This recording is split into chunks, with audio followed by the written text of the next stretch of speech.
webinar de hoy es el enfoque cualitativo y sus diseños, descripciones, aplicaciones y procesos. Vamos a estar trabajando específicamente las características de los diseños cualitativos. Diferenciaremos los diseños cualitativos en cuanto a énfasis, aplicación y proceso. Y el webinar anterior no lo pudimos ofrecer, que era el enfoque cuantitativo. Aquí estaba la activación para conectar con él, pero próximamente estaremos reponiéndolo. Así que nos vamos a centrar hoy en el enfoque cualitativo y vamos a comenzar nuestra exposición con una definición básica de lo que es el enfoque metodológico cualitativo. Lo podemos ver como ese conjunto de conocimientos que conforman los distintos diseños y estrategias de recopilación de información de naturaleza textual, visual o narrativa. Con esta definición ya comenzamos a ver que los números, la estadística o el análisis más bien estadístico no forman parte específica de la investigación cualitativa, aunque sí podemos ver investigaciones en las que hay alguna frecuencia, un porcentaje, alguna estadística, digamos, de corte descriptivo, que no sea de corte inferencial, porque ya pues trasladaríamos la investigación a otro de los enfoques. Estos autores, Luca y Berríos, pues añadieron que la investigación cualitativa, lo que nosotros vamos a trabajar es una examinación minuciosa de las cualidades. ¿De qué cualidades? O sea, de las características acerca de qué, de las relaciones, procesos, actividades, situaciones o contenidos. Todo esto puede ser objeto de estudio. En el primer webinar vimos lo que era objeto de estudio, tanto en investigación, educación como en ciencias sociales. Así que estas posibles relaciones que estuvimos trabajando estadísticamente en algún momento, podríamos ver las cualidades de ellas. Si nos interesa indagar en torno a un proceso, en torno a actividades o situaciones específicas, incluso en torno a contenidos diversos que no necesariamente involucre a un sujeto humano como objeto de estudio o como unidad de análisis. Cuando trabajamos con la investigación cualitativa, también vemos estos adjetivos que dicen que son naturalista e interpretativa. Que la investigación sea naturalista implica que la situación, la actividad, el contenido, el proceso, las relaciones, se tienen que trabajar de una forma natural, es decir, que no se afecte o no se manipule, hablando en cuestión cuantitativa, que no se manipule el entorno para provocar algún cambio, como podría ser fácilmente eso en una investigación cuantitativa de corte experimental. Sin embargo, nosotros lo que vamos a trabajar es cómo está la situación, cómo se lleva a cabo el proceso, cómo se observan las relaciones más allá del contexto estadístico, el contenido como tal, cómo se accede a él, qué circunstancias involucran el que se diera ese contenido. Pero más allá de lo que es su aspecto natural o el ambiente natural o tal y como está, pues no se va. La parte interpretativa viene desde el asunto de que nosotros le otorgamos un significado a lo que se investiga de acuerdo con lo que los participantes o la unidad de análisis otorgan. Es decir, que el significado no viene de parte nuestra, sino que el significado se otorga desde lo que los mismos participantes o la fuente de investigación están otorgándole en ese sentido a lo que es la situación que implica el objeto de estudio o el fenómeno bajo estudio. Es decir, que una investigación cualitativa, observamos las cualidades, indagamos en torno a ellas, incluso podemos ir un poquito más en profundidad, lo vemos en su contexto natural, sin manipularlo, sin provocar ningún cambio, y luego podemos dar un significado u otorgar ese significado desde lo que los participantes mismos o las fuentes de información otorgan a lo que se está investigando. Estas otras autoras, Merian y Tisdale, dieron a conocer el asunto de que cuando se investiga en un enfoque cualitativo, vemos cómo las personas interpretan sus experiencias. En el caso de que los participantes sean personas, pues vamos a indagar en torno a esa experiencia desde la perspectiva de las personas que participen. Las personas obviamente deben haber experimentado la situación que se está investigando y por tanto la interpretación que ellos le den a esas experiencias, que no deja de ser el significado que éstas le otorgan, eso es lo que tendremos en cuenta. Y también veremos cómo ellas construyen su mundo o ambiente. Cuando hablamos de investigación cualitativa, también observamos que la realidad no es única. La realidad es plural. Y entonces cada persona le puede dar un significado, como vimos, y van construyendo esa realidad de acuerdo en el ambiente en el que se desempeñan, o en el ambiente en que se da la investigación, o en el contexto en que se da la situación en el que nos interesa indagar. Y finalmente, estas le otorgan un significado a sus experiencias y por tanto, ese significado nosotros lo utilizamos para ver cómo desde todas las partecitas que pueden conformar esos significados, tenemos un significado ya que englobe todo. Y por eso vemos el sentido holístico de la investigación cualitativa. Así que quiero resaltar que aunque aquí estas autoras coloquen la experiencia como ese significado que estamos buscando acerca de ellas, de alguna forma, no necesariamente significa que ellas están trabajando todo el tiempo con un diseño fenomenológico. Ya lo veremos en su momento, que es eso de diseño fenomenológico, que es el que trabaja con el significado de la experiencia. Y digo esto porque en cualquier investigación cualitativa, las experiencias de los participantes son la orden del día, o sea, todo está ahí conforme a esa experiencia y puede ser parte de la indagación, aunque no sea el objeto de estudio principalmente para buscar un significado a esa experiencia. Así que cualquier experiencia puede ser parte de la indagación. Macmillan, que es otro de los autores que trabajamos de la Corte Americana, pone énfasis en la flexibilidad de los diseños. Esa flexibilidad viene atada a lo que es investigar en un ambiente natural, entender el fenómeno en sí y reducir la información a narraciones. ¿Por qué viene la flexibilidad? Porque yo necesito encontrar una información y debo buscar la manera de acceder a ella. Si yo noto que hay alguna dificultad con lo que yo estoy proponiendo, tal vez lo que estoy proponiendo no está bien y por tanto debo transformarlo, y esa flexibilidad cualitativa la tienen obviamente estos diseños. No como vimos en otro momento las características de la investigación cuantitativa, que era más rígido el asunto porque hay un procedimiento a seguir de forma lineal y aquí no necesariamente lo tenemos. Kresgol y Gettelman son otro de los autores que siempre los trabajamos en la investigación en el área de educación, y ellos afirmaron que este tipo de investigación se utiliza cuando el problema de investigación requiere una exploración o entendimiento.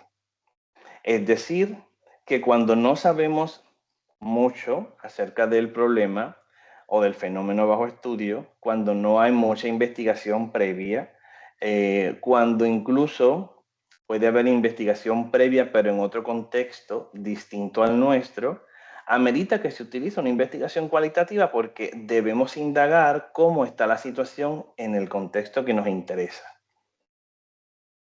Y por tanto, teniendo en cuenta que la investigación cualitativa obviamente va con esa indagación en el contexto natural y más, pues lo que sucede es que nos interesa entender, más allá de encontrar un dato que se pueda reducir a frecuencias, porcentajes, incluso algo de corte inferencial en estadística, nos interesa entender muchas veces el porqué, la causa, nos interesa saber cómo llegamos a ese fenómeno en sí, cómo está el problema, cómo son las posibles soluciones que se pueden identificar, hacia dónde ir, y eso es lo que interesa.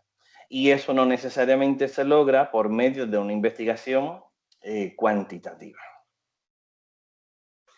Dejando las definiciones a un lado, pero aplicando lo que hemos dicho hasta ahora, podemos ver el proceso cualitativo como un proceso en el que los diseños son flexibles más que rígidos. Este autor coincidió con lo que dijo Macmillan. Es un proceso inductivo, es decir, que vamos desde las partecitas hasta formar un todo, distinto a una secuencia de pasos, bien, que partimos como que de un paso principal y de eso seguimos buscando hasta que llegamos a las partes, como sería el proceso deductivo cuantitativo. En este caso vamos al revés. Con todas las partecitas vamos a formar un todo. Y esto nos lleva a este pequeño diagrama en el que se representa esa flexibilidad. Vemos que sí, que hay una secuencia de pasos porque no debemos dejar a un lado la rigurosidad del proceso investigativo. Muchas veces se piensa que como es cualitativo, no tiene valor, no tiene secuencia, todo se hace, digamos, de una forma desorganizada y no, todo lo contrario. Si partimos de un problema, en torno a ese problema nos formulamos preguntas, eso nos lleva a un diseño, de acuerdo con el énfasis que le damos, y entonces para ese diseño se recopila una información que luego se analiza y se obtienen hallazgos. O sea, eso es una secuencia lógica. Usted no puede comenzar por los hallazgos, luego ir al diseño y finalmente formular el problema. No, partimos siempre de un problema, aunque sea un problema que esté un poquito depurado, pero se parte de algo y luego tal vez el entendimiento nos lleva a entenderlo mucho mejor, ¿no? Pero no significa que no partimos de un problema para hacer la investigación. Ahora bien, muchas veces planteamos el problema, tenemos nuestras preguntas, nuestro diseño, pero cuando llegamos al punto de la recopilación de información, nos damos cuenta de que algo no está bien. Es decir, que lo que yo propuse en su momento, pues tal vez no está bien propuesto porque no estoy recopilando la información que necesito. Recuerden que al recopilar la información hay una serie de técnicas específicas y si por medio de las técnicas usted no está recopilando la información que necesita para entender el problema, pues tal vez el problema es lo que está mal formulado. Y digamos, desde el punto de vista en que yo planteé el problema, desde los elementos que conformaron ese problema en sí, pues tal vez la indagación pues no me permite recopilar información y me doy cuenta que el problema entonces tal vez no estaba formulado con los elementos que eran. ¿Y qué debo hacer? Pues debo ir al problema, reformularlo, viendo los aspectos que no me funcionaron para la indagación, se cambia, se trata de ir hacia donde debe ir la investigación y continuamos el ritmo o la secuencia lógica de pasos. Pero puede ser que mi problema esté bien planteado y que el problema fueran las preguntas. Como yo planteé las preguntas, tal vez esas preguntas no ayudaban a que se dirigiera la recopilación de información necesaria para poder entender el problema en sí y tratar de identificar los caminos para encontrar posibles soluciones. Así que, ¿qué puedo hacer? Reformular igualmente las preguntas y dirigirlas hacia lo que entiendo que debe ser, de acuerdo con lo que seguí leyendo y demás en este aspecto. Pero puede ser que las preguntas estén bien planteadas, pero lo que no estaba bien planteado era el diseño. Y usted dice, pero ¿por qué el diseño? Si el diseño yo lo elijo y se supone que funcione, pues no siempre. Tenemos 8 diseños cualitativos y cada diseño tiene un énfasis diferente para la indagación. Y si yo, mi énfasis es una situación que está ocurriendo específica y esa situación es única y particular, y yo planteo hacer una investigación con un diseño en el que no se trabaje con ese énfasis en una situación única y particular, pues mi procedimiento se dirige hacia otro lado. Si yo elijo, por ejemplo, historia de vida y la historia de vida, ni siquiera en la situación que yo tenía trabajada, hay una persona con la que su vida puede ser ejemplo para resolver problemas actuales, eh, pues no tiene sentido utilizar ese diseño. Así que tal vez el diseño que yo elija me dificulta el continuar con ese procedimiento adecuado para tratar de entender el problema de base. Y Ya veremos en su momento que si no tenemos posibilidad de utilizar los diseños, los 8, podemos hacer una investigación de corte exploratorio sin un diseño, porque el énfasis de los diseños me lleva a la indagación en sí que tiene que ver con el problema. Y si ese énfasis no encaja con lo que yo estoy planteando como problema y para la indagación, pues no debemos utilizar entonces un diseño y hacerla sin diseño. Pero ya lo veremos en su momento. Para poder llevar a cabo todo esto, se supone que tengamos muy presente que la revisión de literatura es muy importante durante el proceso de la recopilación de información. Digamos que al inicio sí, yo necesito revisar literatura para entender preliminarmente conceptos, teorías, algún proceso que sea objeto de estudio o se relacione con el objeto de estudio, pero cuando yo estoy recopilando la información, necesito entender todo lo que yo voy recopilando.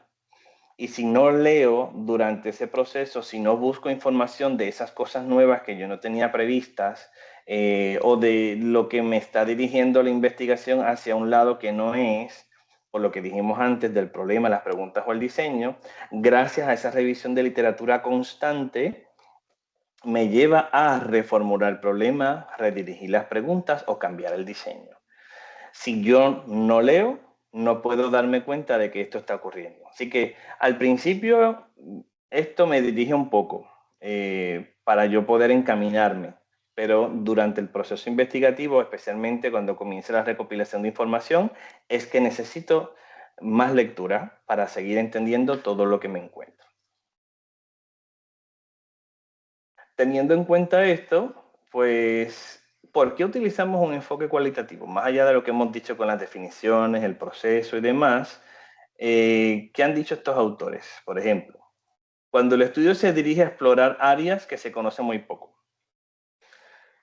Pues si se conoce muy poco, no tenemos variables definidas, no tenemos instrumentos para medir las variables, obviamente.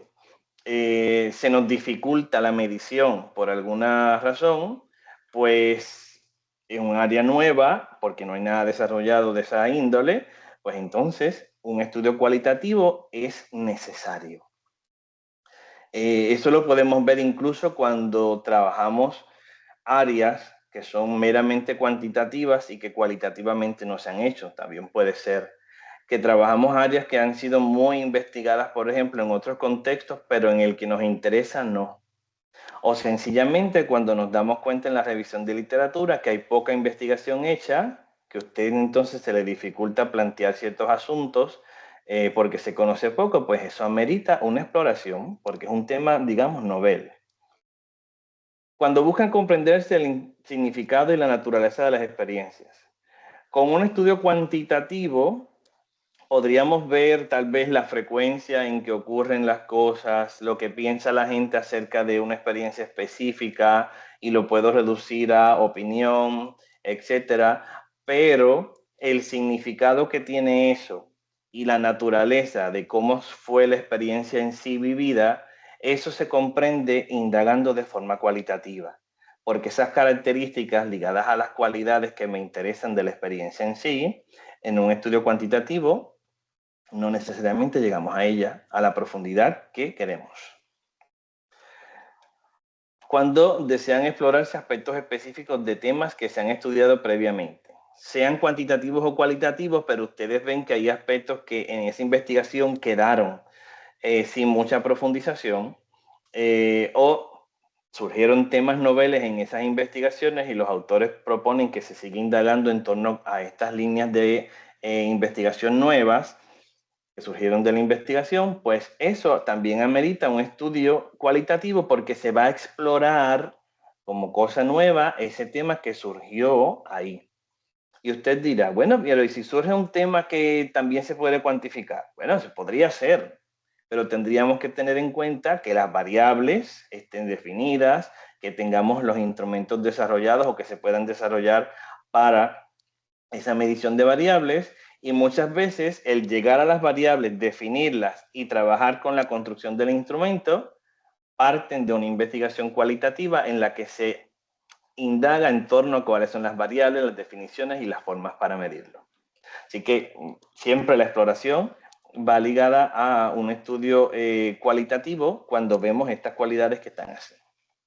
Cuando necesita conocerse el porqué de hallazgos previos. Fíjese que la anterior era temas nuevos que puedan surgir, pero ahora es que se obtuvo un hallazgo específico previo y yo necesito buscar el porqué de esos hallazgos. Pueden ser investigaciones cualitativas, porque estamos hablando de hallazgos previos, que es un concepto más bien cualitativo, y tratamos de buscar el por qué se dan esos hallazgos.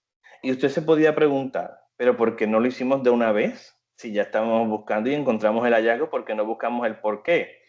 Bueno, las investigaciones tienen propósitos específicos, énfasis específicos, y hasta ahí termina que surgió algo, pues damos paso a nuevas investigaciones, porque entonces las investigaciones serían eternas y cuando las vamos a acabar si queremos abarcarlo todo. Pues por eso se trata de buscar investigaciones previas que se hayan tenido un hallazgo significativo que nos interese y que podamos entonces darle una continuidad de forma cualitativa para indagar solamente en el porqué. Cuando pretenden explorarse fenómenos como sentimientos, procesos de pensamientos o emociones. Eh, pues sabemos que en la psicología se ha trabajado, psicométricamente hablando, la medición de muchos procesos, como personalidad, como formas de pensar incluso, o ligado al pensamiento, se habla de metacognición, se habla de inteligencias y demás, pero la medición se me queda corta hasta cierto momento, porque me puede decir tal vez el estilo de persona que yo soy, pero qué significa eso o cómo se ve eso en la realidad, eso lo deberíamos trabajar de forma cualitativa. Yo puedo medir cuánto odio tengo un medidor de odio dentro de mí. No, necesariamente tengo eso. Y puede ser que en un cuestionario me pregunten cosas acerca del odio o acerca del amor, la alegría que se siente, las emociones, pero eso se queda muy escueto, muy limitado y para entender el fenómeno en sí, una investigación cualitativa es la que me lleva a entender ese sentimiento, a entender por qué se piensa de esa manera, incluso cuando el pensamiento sea tergiversado, y cuando son emociones específicas ligadas a los sentimientos, pues también entender cómo se da. Ese cómo viene de una forma cualitativa. Y finalmente, muy relacionado con lo que he dicho anteriormente, si lo que estoy investigando no tiene sentido o no puede explorarse con métodos tradicionales, es decir, los cuantitativos, debemos movernos a un enfoque cualitativo. Lo que dijimos anteriormente, si no tengo las variables definidas, pues no puedo moverme a hacer una medición de variables. Si incluso lo que yo quiero medir no tiene sentido medirlo del todo como los sentimientos o las emociones, debo hacerlo de forma cualitativa, que es un área novel de la que se conoce muy poco y por tanto no sé cómo hacer la medición, debo hacerlo de forma cualitativa. Cuando yo quiero conocer el porqué de procesos, de situaciones o cómo se lleva a cabo ese proceso, esa situación, amerita una investigación cualitativa. Así que todo lo que hemos dicho antes se resume en esta última idea en la que si no puedo trabajarlo de forma cuantitativa, tenemos que irnos por la versión cualitativa. Eso sería básicamente el resumen de todo lo que hemos dicho hasta ahora. Hasta el momento, ¿alguna duda, crisis, laguna o pregunta respecto a la investigación cualitativa y cuándo utilizarla? Vamos a ver unas características antes de meternos en los enfoques y demás, más allá del énfasis para llegar a los diseños. Pues vamos a ver características del enfoque cualitativo y vamos a ver cómo se aplica todo lo que hemos visto hasta el momento en situaciones específicas. Los fenómenos se estudian en profundidad y se examinan con detalles. Y usted diría, pero es que en la investigación cuantitativa yo puedo buscar detalles y tener frecuencias, porcentajes, ver las tendencias e incluso comparar y demás. Y yo digo, sí, pero en profundidad no lo puedo hacer porque llego al porcentaje y yo digo, ¿qué significa ese porcentaje? ¿Cómo se representa ese porcentaje en la realidad? ¿Cómo vemos esa diferencia marcada entre un grupo y otra dependiendo de lo que se esté midiendo? ¿Y por qué se da esa diferencia? ¿Qué detalles me llevan a entender la diferencia que hay o la relación entre variables o la medición hecha sin más, de forma descriptiva? Eso, que proviene de situaciones específicas y de un ambiente natural, pues lo debo estudiar de forma cualitativa porque es la manera de hacerlo de forma profunda y ver los detalles que conforman ese fenómeno en sí que me interesa. Cuando el foco de atención o el énfasis radica en la cualidad de las acciones y no en otra forma, o sea, estamos buscando la cualidad de la acción, la cualidad de las relaciones, la cualidad de los materiales, la cualidad de las situaciones o de los procesos o ideas.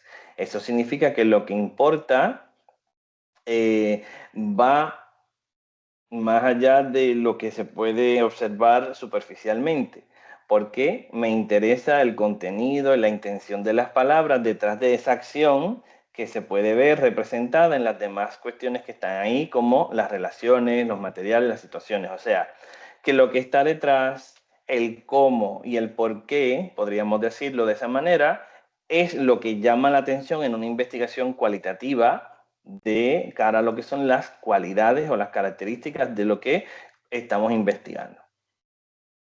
Por otro lado, si se utiliza un problema de base que requiere una exploración o entendimiento del fenómeno, pues el énfasis está en el ambiente natural.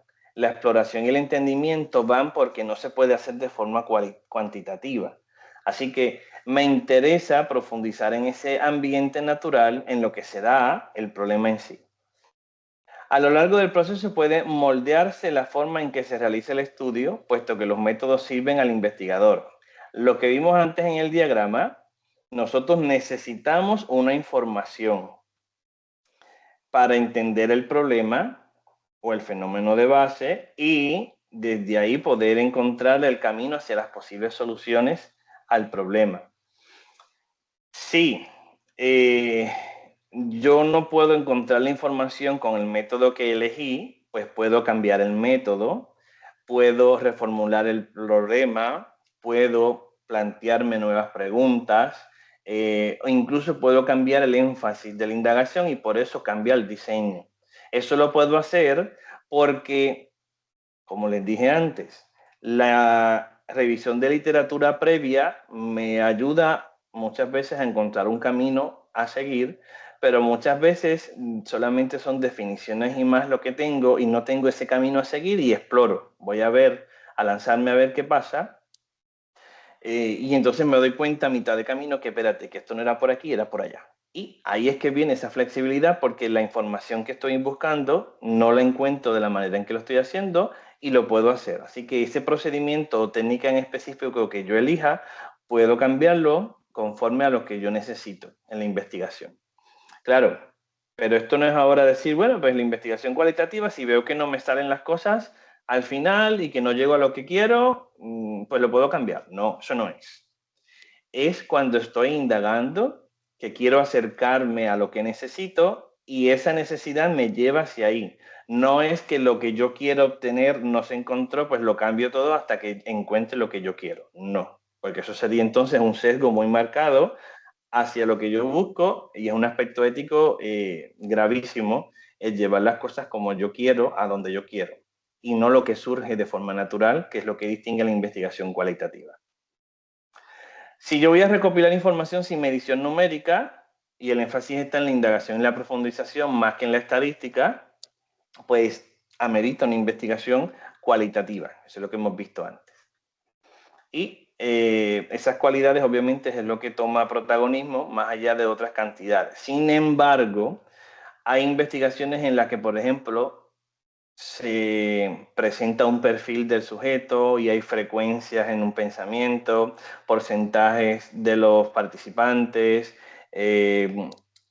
digamos, estableciendo un perfil, estableciendo los patrones a seguir que se han encontrado en torno a ciertas situaciones, pero hasta ahí. Cuando nos metemos en cosas de corte inferencial, como relación, diferencia, dependencia, asociación entre variables, esas cosas no son parte de una investigación cualitativa y en ese sentido, pues ya cambiaríamos el enfoque a un enfoque de métodos mixtos y eso es no lo que nos interesa en la investigación cualitativa. Pero que no nos sorprenda que cuando yo trabaje en una investigación y observe un artículo de investigación cualitativa, tenga alguna parte descriptiva con numeritos, porcentajes y más, que usted diga, ah, pero esto entonces es mixto. No, esto simplemente fue para que el lector entienda hacia dónde van ciertas cosas y seguimos entonces con la indagación como interesa en la investigación cualitativa.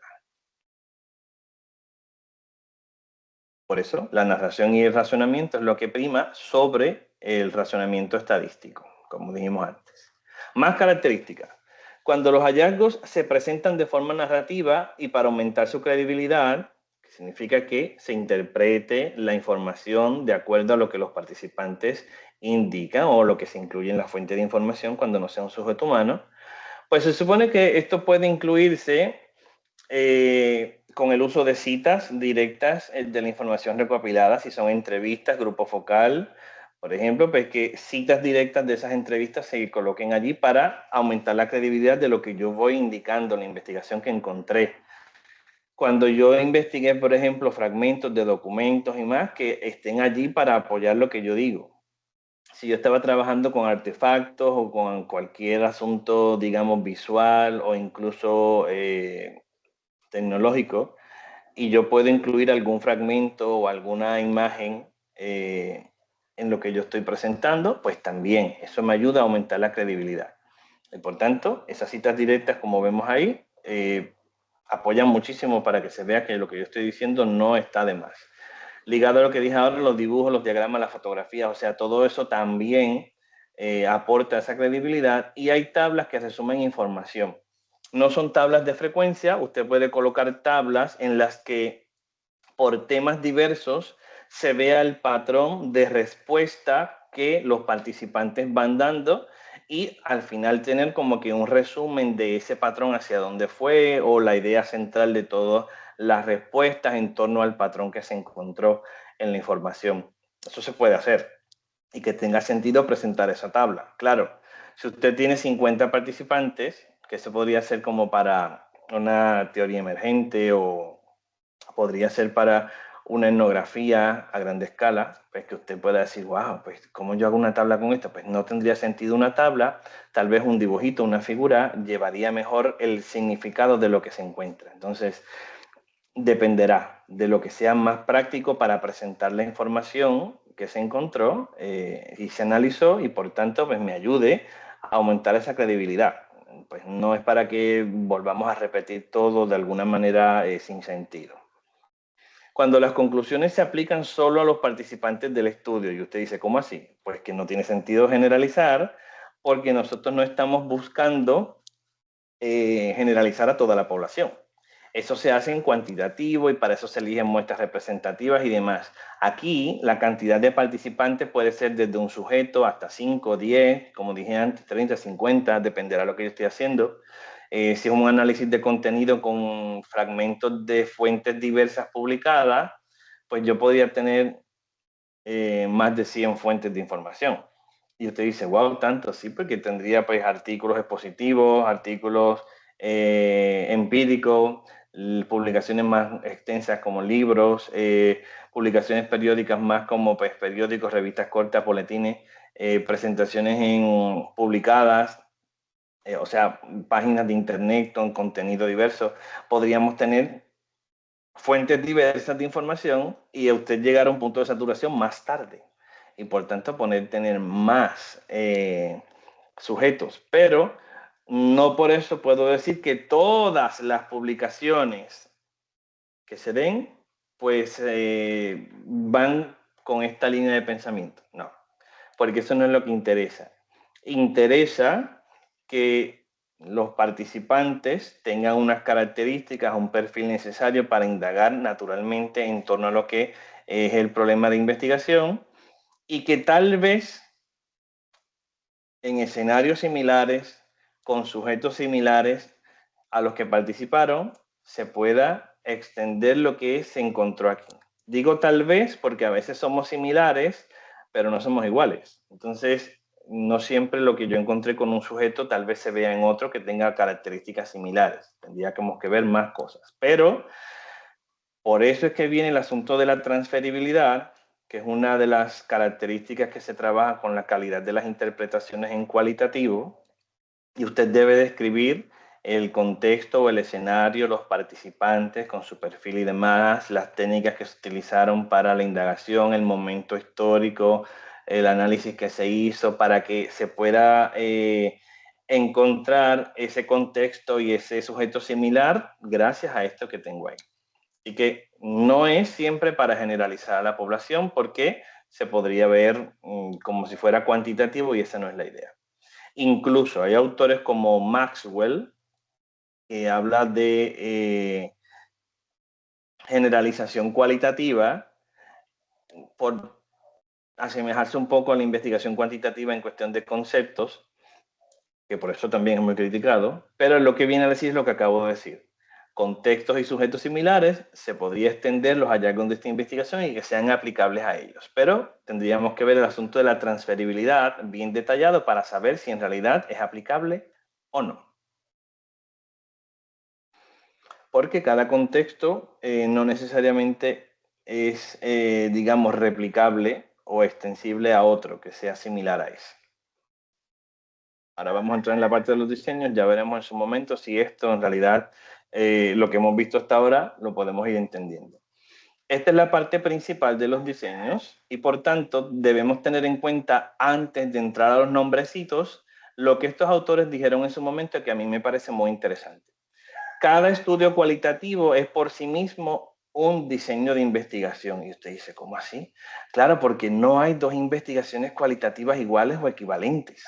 Y eso hace que la particularidad con la que cada investigador lleva su investigación, ese toque personal, ese énfasis que le da el investigador, aunque se parta del mismo problema, se utilice el mismo diseño, se utilicen sujetos similares, no necesariamente el énfasis de la indagación en torno al fenómeno es el mismo.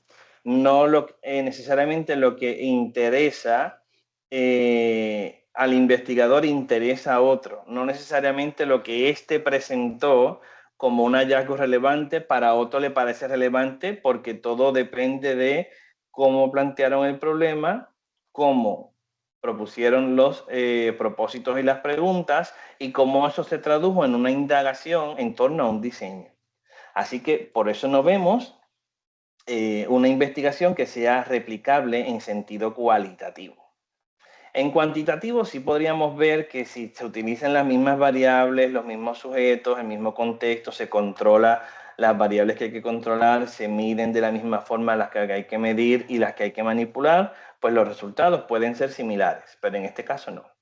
Así que tendríamos que trabajar con esto para que ustedes entendieran por qué estos autores indican que cada investigación podría verse como un diseño de investigación en sí.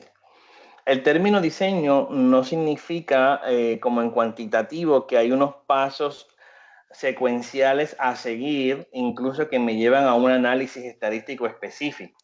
En cualitativo, las investigaciones no se planean en detalle, sino que las investigaciones se estructuran de alguna forma para seguir la secuencia lógica de pasos que vimos anteriormente, pero no necesariamente una cosa te lleva a la otra porque el análisis va a ser y llegamos a este resultado y estas son las condiciones para ese análisis, etcétera, como en cuantitativo.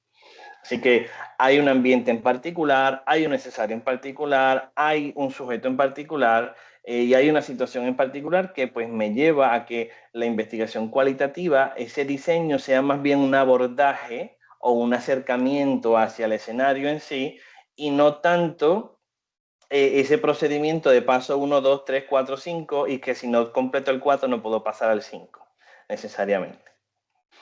Estas autoras, que ya las vimos antes, ellas dijeron que en toda investigación cualitativa, el propósito es entender cómo la gente le otorga sentido a su vida y sus experiencias. Muy ligado a lo que dijimos antes de ellas con el entendimiento de la experiencia, pero se ve bien claro que es lo que la gente otorga. O sea, lo que el participante o la unidad de análisis otorga sentido a la situación en sí que se está trabajando. Y los diseños cualitativos sí se tiene en cuenta una dimensión adicional porque hay un énfasis específico en la indagación. Y usted dice, pues ese énfasis, ¿cuál es? Eso lo veremos en un momento. Ese énfasis es muy distinto y por tanto saltar de un diseño a otro o incluso combinarlos no está bien.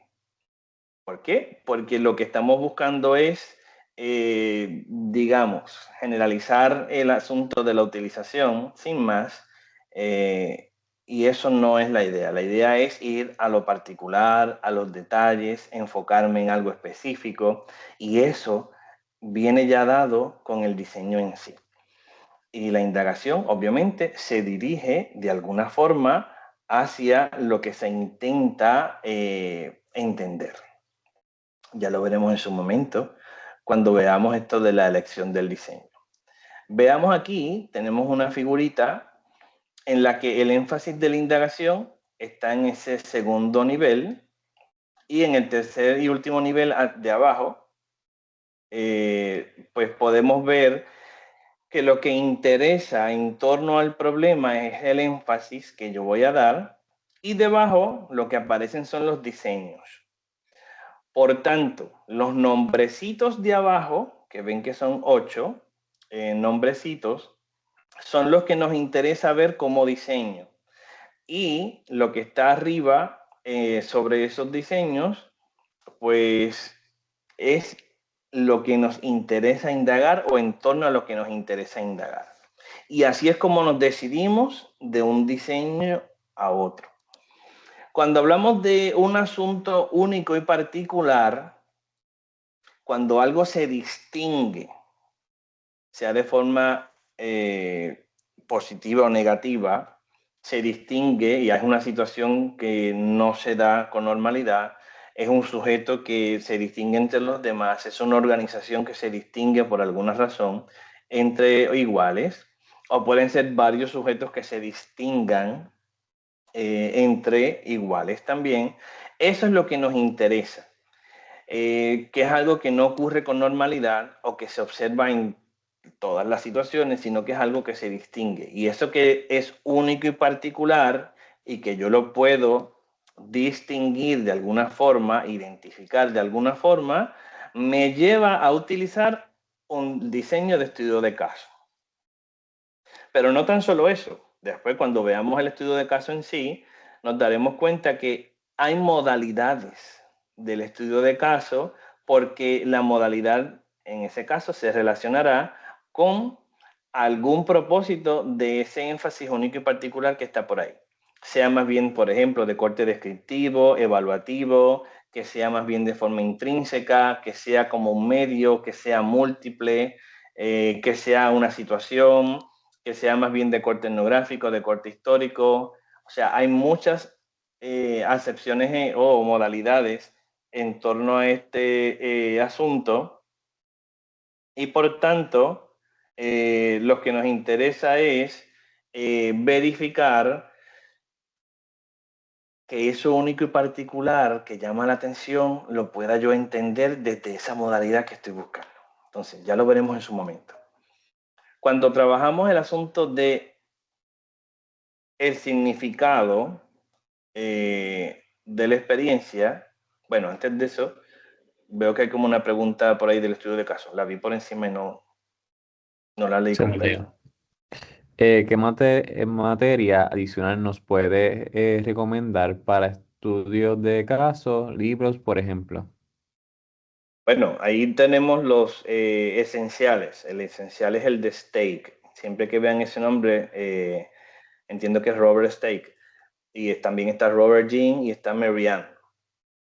Son los tres clásicos del estudio de caso, y que tendríamos que consultarlos a ellos antes que otros que los citen a ellos, claro está. Y ahí se va a entender la modalidad que cada quien presenta en torno a eso que le dije. Aquí veremos unas definiciones y veremos al final de la presentación se incluyen unas fichas bibliográficas que las pueden consultar. Como esta presentación luego se las pasan a ustedes, pues ahí lo van a ver. Pero ellos son los que definen lo que es el estudio de caso y lo que ven las modalidades clásicas. Y esos pues son los que principalmente debemos consultar. Así que ya vendrán en su momento con una definición particular y demás para que vean cómo nos guiamos. Así que gracias. Bueno, ahora hablando del significado de la experiencia, fíjense que dijimos antes que la experiencia puede ser una forma de recopilar información diversa en todas las investigaciones cualitativas, pero solamente cuando mi interés es encontrar el significado de la experiencia desde los mismos participantes que vivieron esa experiencia, estoy en un estudio fenomenológico, porque lo que interesa es la esencia de la experiencia vivida desde el punto de vista de los participantes y por tanto ese significado que el participante le otorga me va a llevar a ese estudio fenomenológico. El fenómeno en sí se va a entender mucho más allá. Así que teniendo en cuenta que el significado de la experiencia es el objeto de estudio, la indagación es un poquito más profunda, debe haber más participantes para que entre todos se pueda encontrar ese punto de saturación en torno al significado vivido y que se pueda entender. Y ahí podríamos entrar en ese diseño fenomenológico. Luis, vi que había otra pregunta por ahí.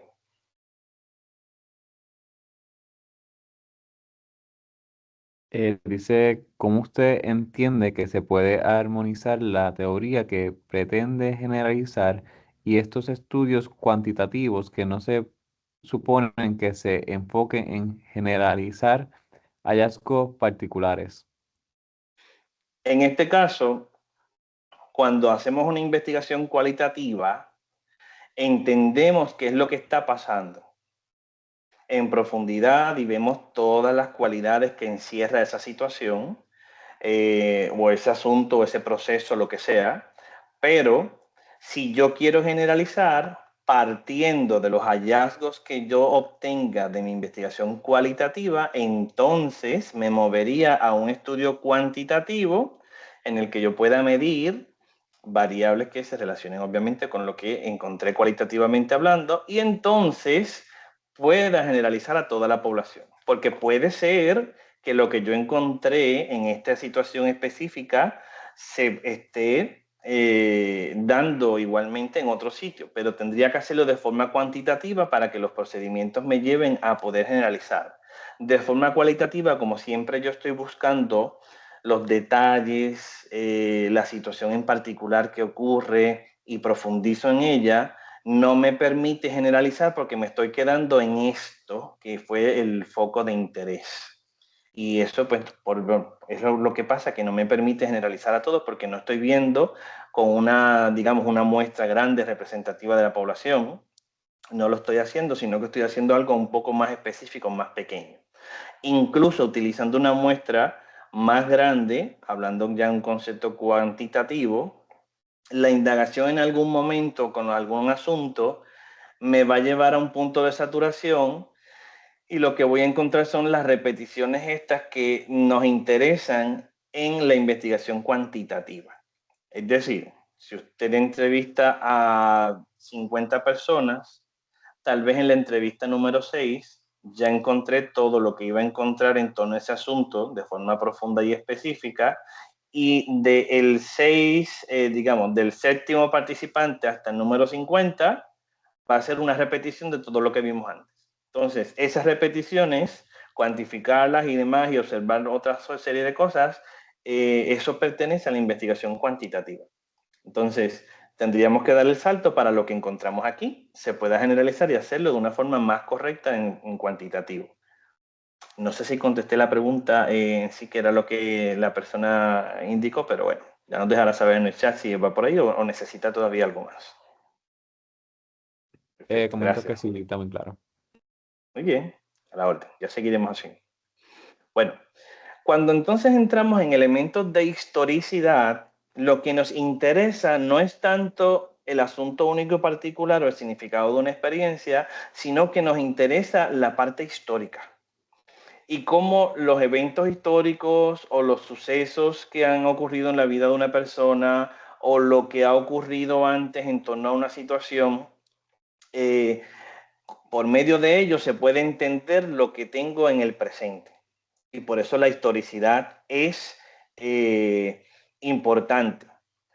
Hay unos dichos de algunos autores que no recuerdo el autor, sinceramente, pero dice: quien no conoce su historia está condenado a repetirla, en el sentido negativo, porque tropezamos con la misma piedra.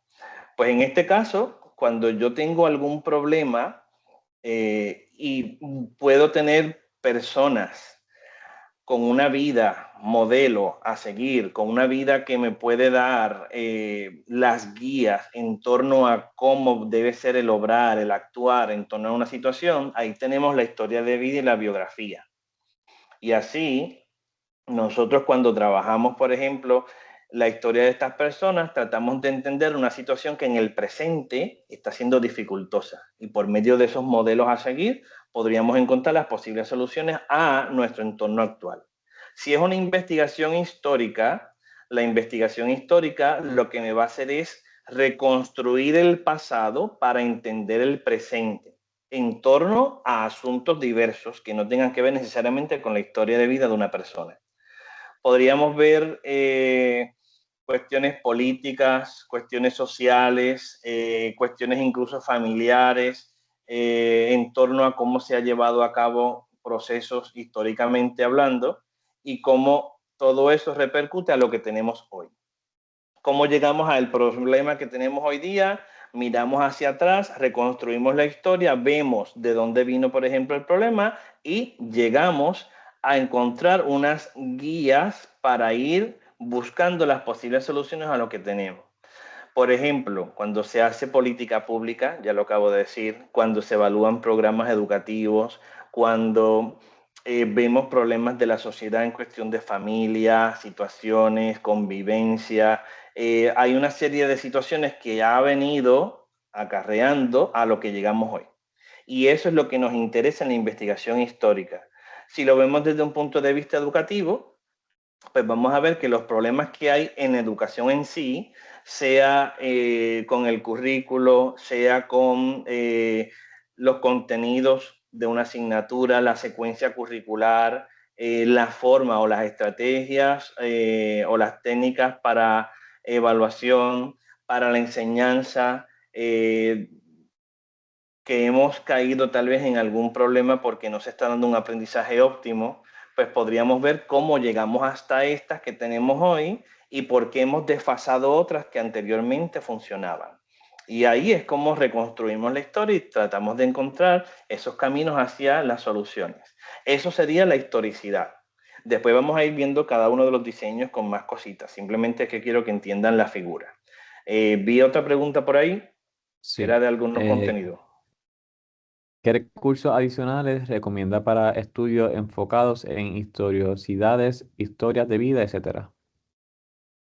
Por lo menos en educación, tenemos en la facultad, tenemos seminarios que hay para lo que es la historia de vida y la biografía. Hay un curso incluso completito de eso. No se ofrece todos los semestres y demás porque depende de la demanda, pero los hay, ya están enfocados en cómo hacer la historia de vida, cómo hacer la biografía. Y asimismo están los seminarios de investigación cualitativa, que también podemos tomarlo. Y después que yo tome todo eso, entonces entro en la parte de análisis, que también tenemos cursos para analizar la información cualitativa, pero que ya están bien dirigidos hacia lo que es una investigación cualitativa.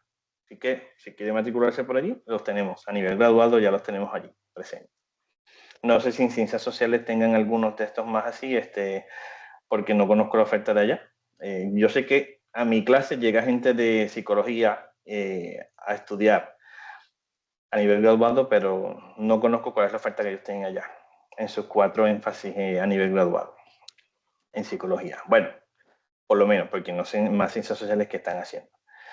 En la indagación con contenidos diversos, y usted dice, ¿cómo que contenidos diversos?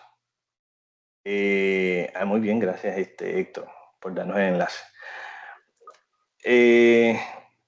Aquí podemos ver que cuando en la investigación no utilizamos seres humanos para que nos den la información, nosotros pues como seres humanos ya hemos dejado nuestra información plasmada, por ejemplo, en una obra de arte, en un poema, en una canción, en un libro, en un artículo, en una investigación hecha. Y no tengo la necesidad de ir al sujeto humano para indagar en torno a eso porque ya lo dejo plasmado ahí. Eso es lo que se hace en un análisis de contenido como diseño. Y aquí tenemos que diferenciar porque el análisis de contenido muchas veces lo utilizan como una técnica y no como un diseño para analizar contenidos mayormente de textos en investigaciones como una técnica complementaria a una técnica más grande como podría ser la entrevista, el grupo focal o observación, que son las clásicas. El análisis de contenido de textos, pues es una técnica, pero aquí estamos hablando de que toda la investigación sea un análisis de contenidos diversos. Pero ojo, tiene que partirse de un problema. Esto no es esa investigación, bueno, esas revisiones de literatura que se hacen acerca de un tema, ver el estado de la cuestión. Eso no es. Estamos hablando de que cuando yo tengo un problema de base y ese problema yo intento entenderlo por medio de esos contenidos diversos, ahí yo partí de un problema, llevé todo a cabo una secuencia de pasos para recopilar y analizar información y ahí entonces estoy hablando de un análisis de contenido como diseño. Por ejemplo, mi disertación doctoral fue un análisis de contenido. Yo propuse una formación pedagógica para el profesor universitario. O sea, ¿qué necesitaba un profesional, cualquiera, para ser profesor universitario? ¿Qué formación pedagógica necesitaba? Pues yo me serví de contenidos diversos, en publicaciones diversas más bien, para encontrar esas, digamos, cualidades que debe tener un profesor universitario desde el punto de vista pedagógico. Analicé artículos de investigación, artículos expositivos, libros más bien que hablaban de formación pedagógica, libros que eran más, de análisis en cuestión de estrategias para enseñar, técnicas para evaluación, cómo planificar, la parte tecnológica, la parte comunicativa, había leyes en un momento también de lo que era la rigurosidad para el profesor universitario. O sea que con todas esas cosas yo pude encontrar los contenidos idóneos para desarrollar luego esa formación pedagógica y la propuse. O sea que dije, esto es lo que debe tener un profesor para fungir como tal en un contexto universitario. Y bueno, fue un trabajo arduo en sentido de que pues, no fueron 5 entrevistas y demás, fueron ciento y pico de casi 200 contenidos diversos, o sea, casi 200 fuentes de información. Por eso le digo que no siempre es tan sencillo, pero gracias a todo eso que consulté, llegué a mi punto de saturación en las distintas partes de esa formación pedagógica y la pude proponer como producto final de la investigación. Bueno, no por decir que lo hice yo, quedó muy bien, ¿verdad? Pero salió su artículo, me fue muy bien en la presentación y demás, en la defensa final, pero es un diseño muy poco conocido y como tiene una connotación también, digamos, o más bien una acepción que es cuantitativa, que es contar las palabras o los contenidos mayormente, que eso se hace en hermenéutica bíblica o en análisis literario. Después, ¿cuántas veces el autor utiliza la palabra amor para referirse a no sé qué? Eso es un análisis de contenido también, pero es más bien cuantitativo en vez de acá. En filología igualmente, sí. O sea, es una forma de hacerlo, pero mayormente, igual que en lingüística, que por ahí está Héctor conectado, pues muchas veces se cuenta las variaciones que hay en el uso del lenguaje y demás, más allá de una indagación más bien de corte cualitativo. Y por eso, pues muchas veces la gente no le gusta el análisis de contenido porque lo ven más cuantitativo que sea cualitativo. Pero que veamos que tenemos las dos acepciones muy bien trabajadas como diseño completo. Saliendo de ahí, nos metemos entonces a encontrar explicaciones nuevas, o sea, generar una explicación. Y esa generación de explicación es lo que conocemos como teoría emergente. ¿Por qué es emergente o a veces se llama también teoría fundamentada? Porque por medio de la indagación usted encuentra esa explicación que no encontró teóricamente hablando antes. o encontró una teoría que se aplica a un contexto, pero tal vez usted la quiere extender a otro contexto porque entiende que puede ser así. Pues por medio de la indagación, usted encuentra toda la información necesaria para poder indagar y que pueda tener el entendimiento necesario para usted generar la explicación que no tenía antes. Es un trabajo arduo porque no es con 5 cositas que usted encuentra la explicación y ya está. Es un trabajo que hay que combinar técnicas, que es un trabajo continuo, que es un trabajo de meses largos, indagando constantemente, analizando constantemente hasta encontrar unos patrones definidos en torno a las acciones, las consecuencias de las acciones y por tanto que se vea bien claro esa explicación hacia dónde va. Pero eso es lo que se trata de hacer. Así que si yo lo que quiero hacer con mi investigación es generar una explicación nueva o extender una explicación teórica hacia otro contexto para el que no se planteó, estoy en investigación con teoría emergente. Y finalmente, si esa indagación se dirige hacia la identificación de elementos o patrones culturales en torno a la interacción de grupos, estoy en un estudio etnográfico. El estudio etnográfico, bueno, tiene sus bases cuando las colonizaciones a estos nuevos territorios, que están desconocidos por el territorio más bien europeo y asiático, pues se dio a la tarea de narrar lo que ocurría, cómo era la vida de estas personas que estaban aquí, cómo eran los trabajos, qué hacían constantemente, cómo distribuían su tiempo, qué elementos de religiosidad tenía. Todo eso es una etnografía. De ahí surgió la etnografía, pero claro, no fue hasta, digamos, ya en cercano a nuestro siglo XX, que encontramos una estructura para poder decir que esto es una etnografía en un contexto educativo, en un contexto social y con unas guías específicas para poder identificar esos patrones culturales que distinguen la interacción de los grupos. Así que hoy día tenemos etnografías educativas, etnografías de corte social, incluso las etnografías muchas veces se realizan como parte de una indagación previa para atender causas de discriminación social o de marginación social y que de ahí surjan proyectos, políticas públicas y otras cosas. Y eso es el punto, cómo podemos entenderlo. Así que si ese es nuestro énfasis, identificar esos elementos o patrones culturales en torno a la interacción, estoy en una etnografía sin meternos todavía en ninguno de los diseños porque los hemos visto como que mencionando, explicando cuál es el énfasis y hacia dónde va el nombre de cada diseño. ¿Alguna pregunta en torno a esta figura que acabamos de explicar? Bueno, si no hay ahora, cuando estemos explicando cada uno de los diseños, entonces podemos hacer más preguntitas. Vamos para allá. Ah, se me olvidaba, perdón. Cuando no puedo, que eso lo dije antes, cuando no puedo encajar el énfasis de mi investigación en torno a mi problema o fenómeno de estudio, a estos 6 énfasis que están aquí presentados, existe lo que se llama el estudio cualitativo básico con una modalidad exploratoria.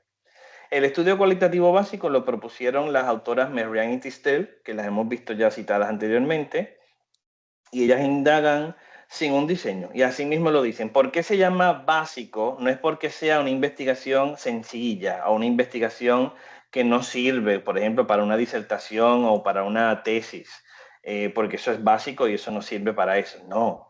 Ellas le indican que es básico porque precisamente estoy comenzando a explorar un tema y por tanto no me puedo meter en un énfasis como los que están aquí. Y por eso es lo que ellas le llaman básico. Hay gente que desconoce las definiciones y demás y pues simplemente por el nombre lo discriminan. Yo he estado en comités de disertación que yo digo al estudiante, pues puedes utilizar eso. Y los otros miembros me dicen, no, pero eso es sencillo, eso no sirve para esto. Recuerda que es una disertación. Y yo digo, ajá, lo recuerdo. Pero si una investigación cualitativa puede ser para cualquier disertación, si la investigación cualitativa es profunda, específica, tiene detalles, lo que estamos hablando de un nombrecito para que se vea bien claro de que no tenemos un diseño de los 8 que tenemos acá. Pero bueno, como no siempre se conoce, pues se puede llegar a esa parte discriminatoria, pero siempre tenemos que ver que eso se hace con una modalidad exploratoria, es decir, la manera en que se indaga en este tipo de estudios sin diseño es explorando, precisamente. Así que cuando muchas veces el énfasis no encaja esto del asunto único y particular, el significado de la experiencia, los elementos de historicidad, la indagación por medio de contenido o generar explicaciones o sencillamente identificar patrones o elementos culturales, no está muy claro que nos sirva para la indagación que yo quiero hacer, estoy en este tipo de investigación. Así que ya saben, si la pregunta se está surgiendo por ahí, yo quiero leer más acerca de eso. Cuando encuentren la ficha bibliográfica en esta presentación de Marianne y Tisdale, ellas son las que lo proponen. He visto investigaciones, muchísimas investigaciones en el área de la salud, indagando por este tipo de, digamos, este tipo de investigación cualitativa, porque no puedo decir por este tipo de diseño porque no lo es. Así que no es un diseño, es, digamos, una modalidad o una manera de llevar a cabo la investigación y le damos un nombrecito para que no se quede como una investigación cualitativa exploratoria y la tiendan a confundir con el diseño exploratorio mixto, que eso sería entonces sí un error craso metodológico. Tenemos la oportunidad de utilizarlo. Es cuestión de saberlo definir, utilizar, presentarlo, defenderlo. Y yo siempre le digo a los estudiantes, cuando usted se presente al comité y usted vaya a presentar una idea, no vaya sin sustentar, no vaya sin leer, no vaya sin presentar y vaya con las fuentes y diga, bueno, esto yo lo encontré aquí, lo aprendí de esta manera y está sustentado de esta forma. Y así, si la persona que está dirigiendo el proceso o le está acompañando en el proceso, porque puede ser otro tipo de investigación, no siempre es una tesis o una disertación o una tesina, pues puede ser que se haga la investigación de esta manera y que la persona entonces que lo desconocía lo aprenda. Bueno, dejando eso por ahí, pues comenzamos con definiciones entonces específicas. Vamos por aquí, ya que hablamos de estudio cualitativo básico, veamos lo que dijeron estas autoras. Ellas mencionaron, obviamente, que muchos de los estudios cualitativos que se realizan, pues los autores no identifican un diseño metodológico y solo mencionan que fue una investigación cualitativa o un estudio cualitativo. Y usted dice, pues quiere decir que no había diseño. Dos razones. Cuando usted lea una investigación así, principalmente en los artículos, que es cuando cortan información por cuestiones de espacio, pues puede ser que se les haya olvidado colocar el diseño. Bueno, tres razones. Puede ser que no sepan lo que estén haciendo y por tanto pues no tenían un diseño claro y no lo escribieron. O la tercera razón es esta, que no había un diseño. Pero es bueno que usted lo comunique. En esta investigación cualitativa no se utilizó un diseño metodológico de los que existen tradicionalmente hablando y se llevó a cabo la investigación de forma exploratoria sin diseño. El tipo de investigación que se hace cuando hacemos investigación cualitativa, más bien es de corte interpretativo.